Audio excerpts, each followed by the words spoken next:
So, before we get started, we wanted to go ahead and do a little activity and have everyone go around and introduce yourselves just by first name.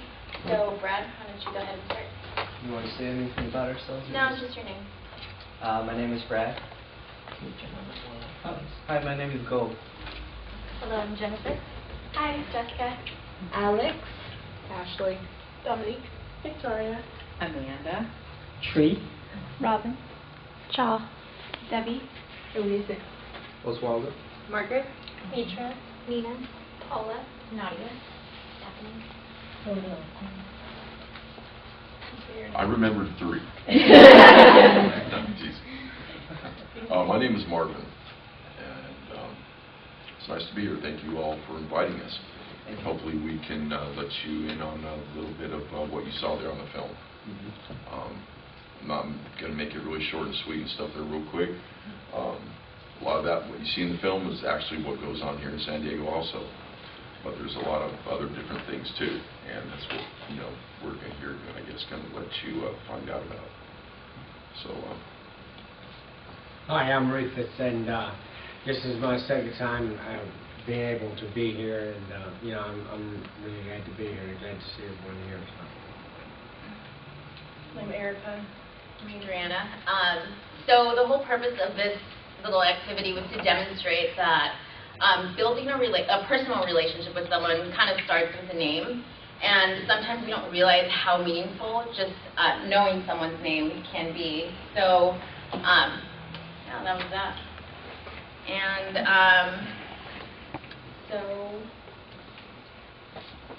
So we're just going to briefly introduce why all of us are here today and why we chose this topic. Like I said, I'm Erika, and the reason that I chose to look at homelessness in San Diego is because when I first moved here, I worked at a transitional housing program. It was a domestic violence shelter.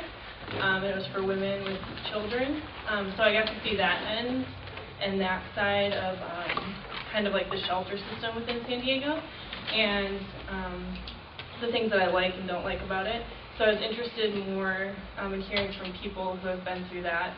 And then also I had never actually gone down onto the streets and talked with a person who's living on the streets, and I felt that that was something that I should probably do if I really wanted to get better insight and understanding and not make assumptions. one of the reasons why I chose to work with this population was also because I felt that I didn't have enough information. And a couple years ago, I remember I wanted to do volunteer work with homeless adolescents, and that kind of fell through, but I was still kind of left with that desire to work with them. So, so this kind of gave me the opportunity to go out there and kind of like chat with people and just kind of get a real feel for it.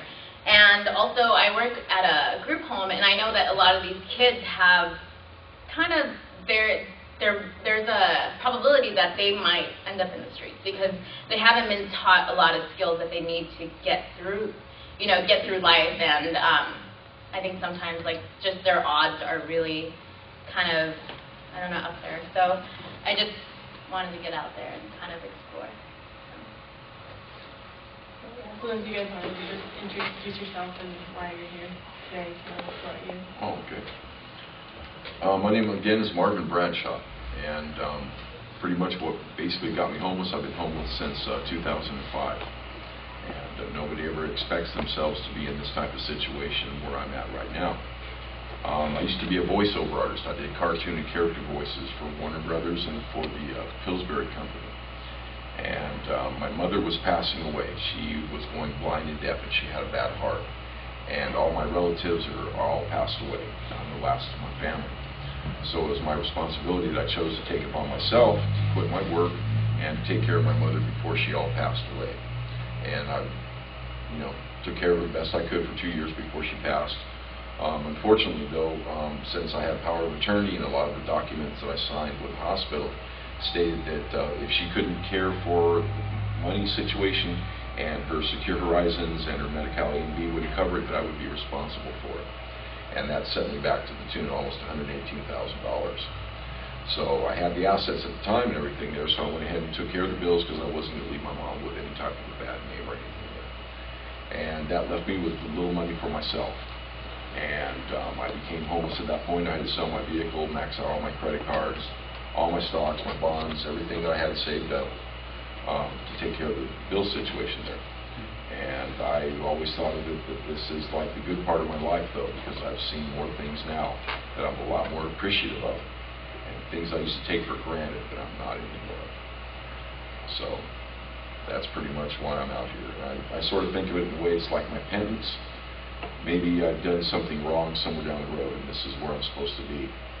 But it hasn't really changed me, only for the better. I'm a better person, like I said, now for it. I'm a lot more tolerant. And I can see a lot of things out there that a lot of people can't really understand or see. So I'm sort of like the Dr. Phil, I guess you could call it, to everybody out there. So I'm out there hopefully for a reason and stuff there, and that's to help everybody else out there that I can. And to be a lot more appreciative and thankful for what I do have and everything. Hi, I'm Rufus Hanna, and well, I'll say strongly, I'm alcoholic. I began drinking at the age of 14, and ultimately that was my downfall. I continued that. I lost jobs on account of that, and ultimately I found myself on the streets. I didn't realize I was even homeless at the time until I lived in Nashville, Tennessee. I was living with my brother, and actually we were sharing one room and working day labor jobs, and drinking was a big part of our routine, and finally that came to an end, and then I found myself on the streets, and that's when I finally found out, or it sunk in, that I was actually homeless. I'm here today because actually I enjoy being here, and I want to be here, and I would like to help you understand what sticks in my mind is what I heard on this video, and they said, what can I do to help? Well, my main thing is just to get involved and listen and talk to people. And I have to think back when I told Adriana about names. That was so important to me when people would walk up to me and would come by me and say, hey Rufus, how are you doing? That just made me feel like, hey, I'm somebody, But I just want to say that I enjoyed being here today, and I hope we can all get some understanding, a better understanding of what's going on and how we can help. Thank you. All right, so really briefly, we wanted to just define homelessness, and this is actually the federal definition. So mainly this definition is used probably for funding purposes overall. So the way that the federal government defines homelessness, sorry if that's hard to read, it's a general definition of homeless individual is an individual who lacks a fixed, regular, and adequate nighttime residence.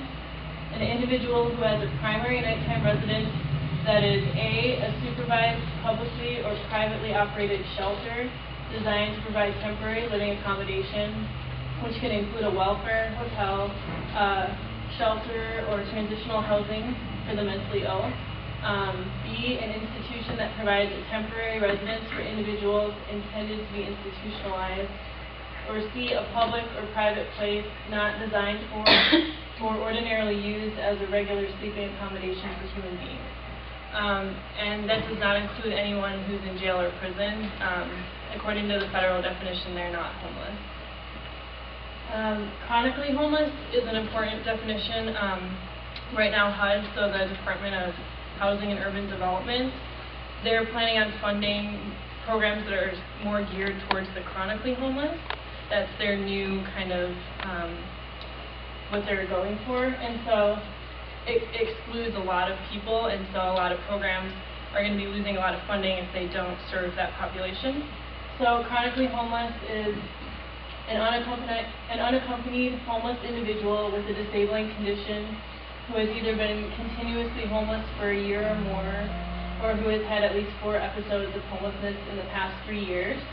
And then you can see on that list right there that excludes a lot of people, including parents who are homeless and have children with them.